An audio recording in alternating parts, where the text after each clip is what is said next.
classes and had to be consulted by government before a decision to change the legal status of a drug is made.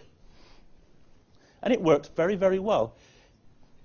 There are penalties under the Act, penalties for possession and penalties for supply. And an important civil liberty we have in this country is that unless you're a prisoner, having taken a drug is not illegal. So if you test positive for a drug, unless you're an airline pilot or maybe a train driver, that's not illegal. There are civil sanctions, but it's not illegal. There are no criminal sanctions for having taken a drug unless you're a prisoner. So but possessing a drug can give you significant time in jail.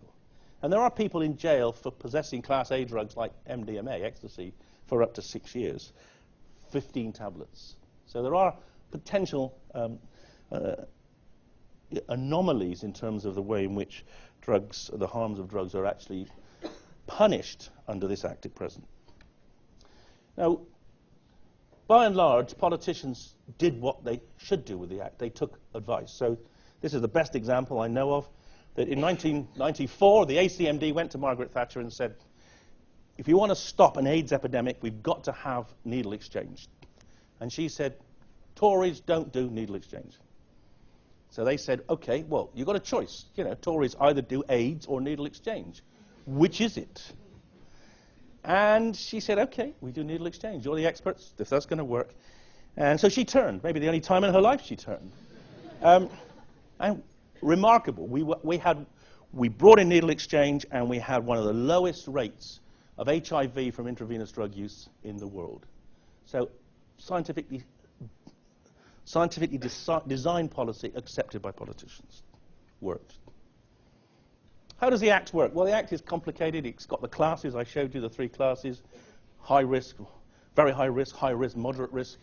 The green bars are medicines, so doctors can prescribe them. The red ones have never been medicines, and the ones in the middle have been medicines and no longer medicines and may yet be medicines. So there's a complicated system of prescribed drugs and non-prescribed drugs. But the more important point is this, is that the Act was supposed to reflect the relative harms of drugs. So drugs in each class should be equally harmful. So drugs were able to move up and down in the classes according to evidence of harm. And over the years, we've seen a number of drugs come into the Act. So the black arrows are drugs which have come into the Act or moved their position in the Act. And these are all things that happened while I was on the ACMD. So the first thing you'll notice is that quite a lot of drugs became illegal when I was on the ACMD, which I think hopefully makes you realize that I'm not the kind of crazy legalizer that people like Melanie Phillips think I am, because I supported making all those drugs illegal. You'll also notice that the only drug that's gone down ever, the only arrow going in the right-hand direction, is cannabis. And that happened about 2004, and it created such hysteria in some of the press that we've spent the last 5 years fighting that hysteria, and eventually it was reclassified. And you see that's a blue arrow going in that direction. The blue arrows are decisions which were made against the advice of the ACMD. And the dotted blue arrow was MDMA, ecstasy. We recommended Class B last year, and that was rejected by the government. So only one drug has ever moved downwards, found its proper position. And there are clear anomalies. Drugs like MDMA, are under any kind of metric, are not as harmful as crack cocaine, and yet they're in Class A. Because once things get into a class, any attempt to move them is met with enormous amount of press criticism. So where did things start to go wrong? Well, I've reflected a lot on this. I've had plenty of time, I suppose, in a way, to reflect. And it goes back to the war in Iraq.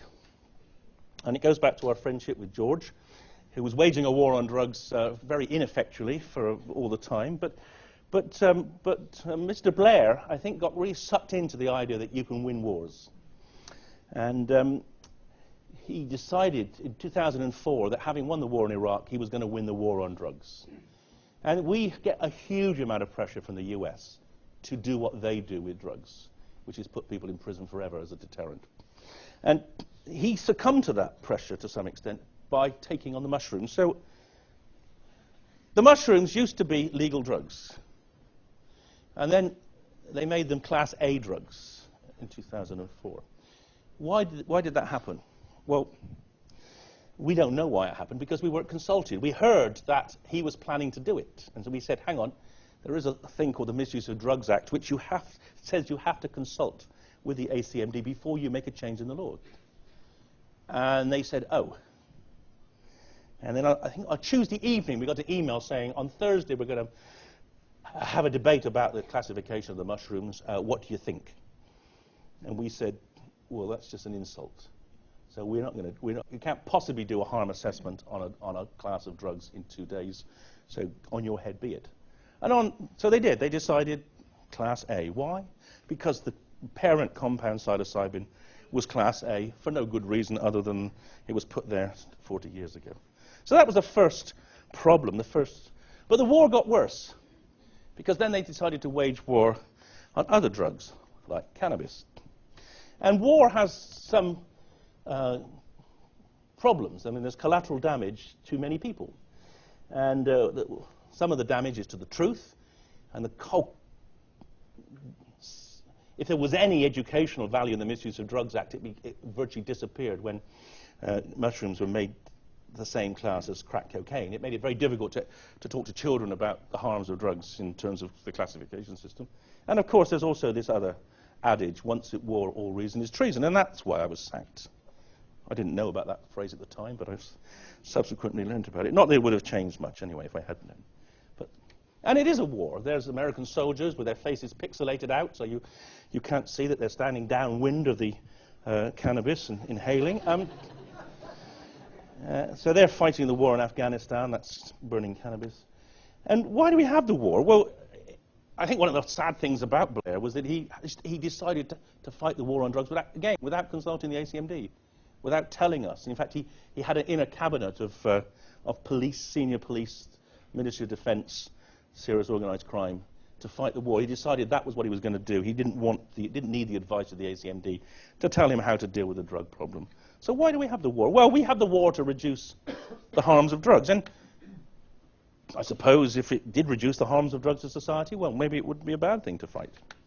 But of course, there's also the war on the user. And that's the problem. And the way it goes is government philosophy is we'll criminalize you, we might even imprison you to protect you and others from the possible harms of drugs. And this is exactly what the last government did, because they brought in, not only they moved cannabis back from C to B, so giving a possibility of 5 years imprisonment, but they also made cannabis possession an arrestable offence. So the police can and do regularly pick people up on the streets of London. I don't know if they do it here. And they take them to the police cells, they hold them for 24 hours, they can search their homes, and they can seize your assets if they prosecute you under the Proceedings of Crime Act. And they do that. And they do that to people who are using cannabis recreationally, and they do it to people who are using cannabis for medicinal purposes. And that is a real conundrum to me, because we know half of young people use cannabis. Very few experience health harm. There's virtually no harm to society. So the policy criminalizes people, and criminalizing someone changes their life trajectory completely. Absolutely. Once you've got a criminal record, it's very difficult to achieve your full potential. But that process will have very little impact on health, and it denies access to cannabis treatment for people who need it. And that was one of the most offensive things that the last government did, was it took away the right to say you were only using medicine, cannabis medicine, because you had to. They actually denied that as a defense. So everyone who's picked up with cannabis gets prosecuted. And I ask you, is this just? Is this a just way of dealing with a non-problem? And you might say, well, did it really do that? Well, they did. Here you are.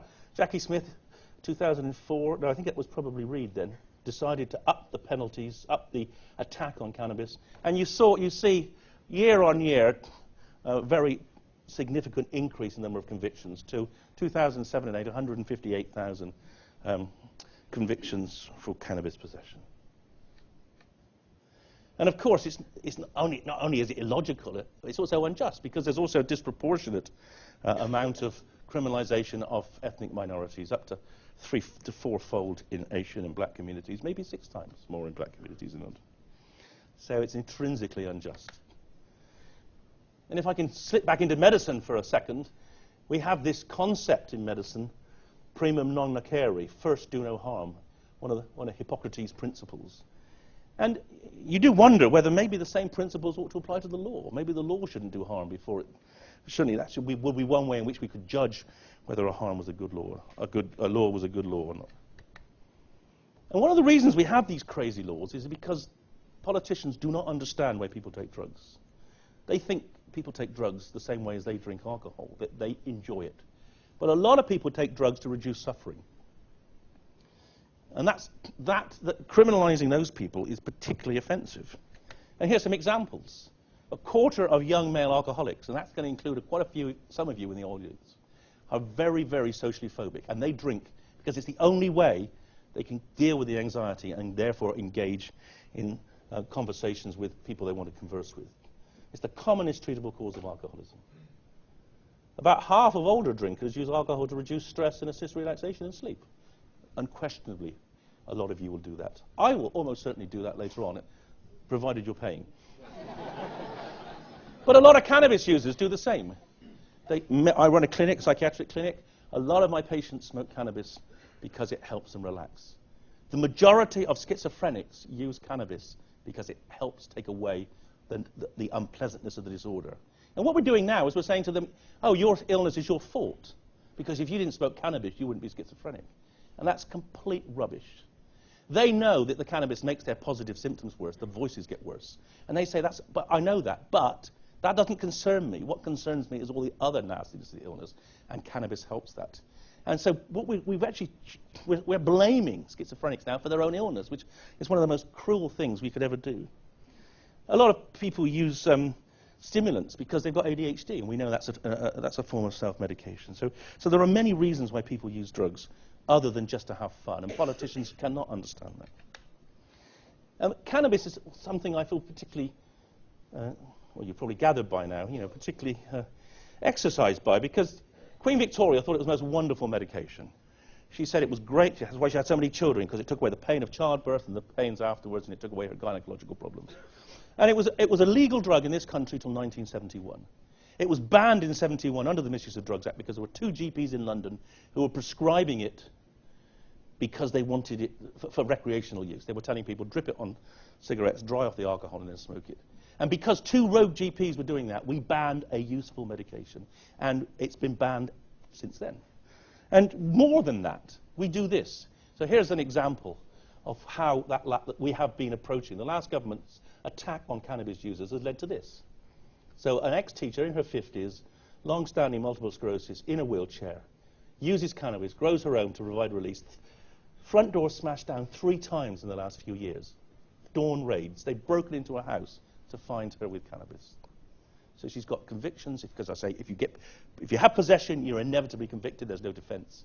And is that what we want? Is that an appropriate measure of response to someone who's actually treating themselves with a medicine that used to be legal, which was arbitrarily banned? And I have to say, I find that this whole militaristic approach to dealing with drug problems is very disturbing. There are other justifications for illegality, of course.